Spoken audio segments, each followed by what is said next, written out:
Oi, olha, num planeta onde tudo muda tão rápido, né? Habitat sumindo, clima instável, a gente fica pensando, como é que as espécies vão lidar com isso tudo? Pois é. E, felizmente, parece que a ciência da computação deu uma ajuda, né? Tem uma ferramenta bem poderosa para investigar isso, a tal da modelagem de distribuição de espécies. A gente está se baseando hoje numa revisão bem completa de Giannini e colaboradores lá de 2012. A ideia é entender melhor como essa modelagem funciona, para que ela serve, o que ela pode fazer. Vamos investigar isso juntos.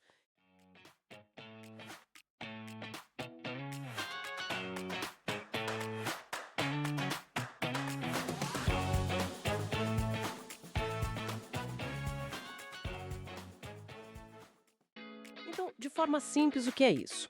É usar o computador para cruzar informações, certo? De um lado, onde a espécie foi achada, Isso. e do outro, como é o ambiente nesses lugares. Clima, relevo, essas coisas. Exatamente. O objetivo é meio que decifrar a receita ambiental que a espécie precisa, sabe? Para conseguir sobreviver, se reproduzir. E com isso, a gente não só entende onde ela vive hoje, mas também consegue criar mapas de outras áreas que seriam adequadas para ela. Áreas onde ela poderia viver, mesmo que ninguém a tenha visto lá ainda. É como tentar mapear o nicho ecológico. Ah, o nicho ecológico, aquele conceito do Hutchinson, né? O endereço da espécie na natureza. Isso, o conjunto de condições ideais, o tal do hipervolume que ele falava. A modelagem tenta representar isso espacialmente. Legal. E para fazer essa mágica acontecer, o que a gente precisa? Quais são os ingredientes básicos?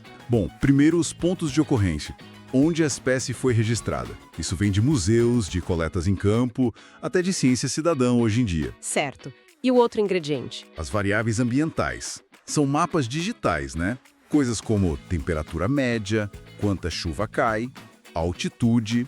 Tem bases de dados ótimas para isso, tipo o WorldClam, que muita gente usa. E aí entra o computador. Sim, aí entram os algoritmos. São programas específicos, tipo Maxent, GARP, tem vários. Eles que fazem a análise buscando padrões. Eles relacionam os locais onde a espécie ocorre com as condições ambientais daqueles locais. Mas olha, aqui tem um ponto crucial: a qualidade dos dados de ocorrência. Isso é fundamental. Se tiver um ponto com a coordenada errada, por exemplo, pode bagunçar todo o resultado do modelo. Imagino. Então tem que ter um cuidado antes, né? De limpar esses dados, verificar. Com certeza. Georreferenciar direitinho, tirar dados duvidosos. Essa etapa de faxina nos dados é essencial antes de rodar qualquer coisa. Entendi. E aí, com o modelo rodando, o que a gente pode fazer com isso? Onde que fica interessante mesmo? As aplicações são muitas. Uma das mais faladas hoje é prever o impacto das mudanças climáticas, né? Sim, como os mapas de distribuição podem mudar. Exato. Ver se as áreas adequadas para uma espécie vão encolher ou se deslocar. Isso ajuda a entender riscos de extinção, necessidade de migração. Faz sentido. E para espécies invasoras? Também. É o problema inverso, né? A gente pode usar a modelagem para ver onde uma espécie exótica encontraria clima e ambiente favoráveis caso ela chegasse aqui. Isso é super útil para planejar prevenção e controle. E para conservação de quem já está ameaçado. Fundamental. Ajuda a achar áreas prioritárias, onde estão os refúgios climáticos, onde concentrar esforços para proteger uma espécie rara. Otimiza muito o trabalho. O artigo que a gente está usando até cita um exemplo brasileiro, né? Com o vetor da doença de Chagas, o Triatoma brasiliensis. Isso. Usaram a modelagem para entender melhor onde ele ocorre, quais fatores limitam ele, informações importantes para a saúde pública. E até para reintroduzir espécies, né? Se uma espécie sumiu de um lugar, mas o modelo diz que lá ainda é bom para ela. Exatamente. Ajuda a escolher os locais com mais chance de sucesso para trazer a espécie de volta. O grande valor da modelagem é esse: dar respostas rápidas, com base em dados, mesmo que a gente não saiba tudo sobre a espécie ainda. Ajuda a focar, né? Sim, direciona a pesquisa e a ação. Mas não deve ser perfeito, né? Quais são os desafios? Com certeza não é perfeito. Um dos grandes, talvez o maior desafio, é incluir as interações bióticas nos modelos. Interações bióticas. Tipo... Competição, predação, isso. E mutualismo, como polinização, dispersão de sementes. Os modelos geralmente focam muito no clima, no ambiente físico, que são mais fáceis de mapear. Mas a presença de uma espécie depende muito de outras espécies, né? Claro, o predador pode impedir que ela ocupe uma área climaticamente perfeita, por exemplo. Exatamente. Ou a falta de um polinizador específico pode limitar uma planta. Modelar essa rede complexa de relações, isso ainda é um passo bem difícil. É um debate constante. Estamos modelando o nicho fundamental, o potencial, ou a distribuição real, que é mais restrita? Entendi. E isso me leva a pensar na validação.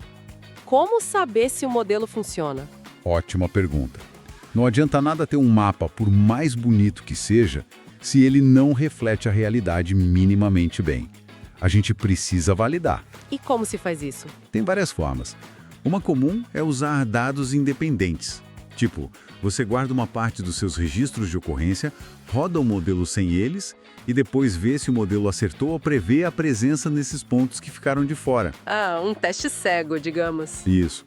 E tem métricas estatísticas também, como a tal da AUC, que, simplificando muito, mede o quão bem o modelo consegue distinguir entre as áreas onde a espécie realmente ocorre e as áreas onde ela não ocorre. É essencial sempre lembrar. O modelo mostra o potencial, Exato, mas a realidade pode ser menor. exato. Por causa de uma barreira física que impede a chegada ou por causa daquelas interações bióticas que o modelo não pegou. A área potencial é diferente da área realizada. Ok, então, para a gente amarrar tudo, a modelagem de distribuição pega aqueles pontinhos no mapa, dados de ocorrência, que às vezes ficam esquecidos em FESO, e transforma em mapas que podem prever coisas, gerar hipóteses. É uma ferramenta, entanto, para ecologia e conservação. Sem dúvida. Transforma dados em informação útil para a tomada de decisão, mas ainda tem chão pela frente, né? Com certeza. E aí fica uma provocação, talvez. Pensando nessa dificuldade de incluir as interações bióticas, que salto a gente daria na nossa capacidade de prever o futuro da biodiversidade se conseguíssemos, de fato, colocar essas conexões complexas nos modelos? Imagina modelar não só a planta, mas a dependência dela como polinizador específico e como ambos responderiam às mudanças climáticas juntos. O que a gente descobriria sobre a real vulnerabilidade ou talvez a resiliência dos ecossistemas? Fica aí para pensar.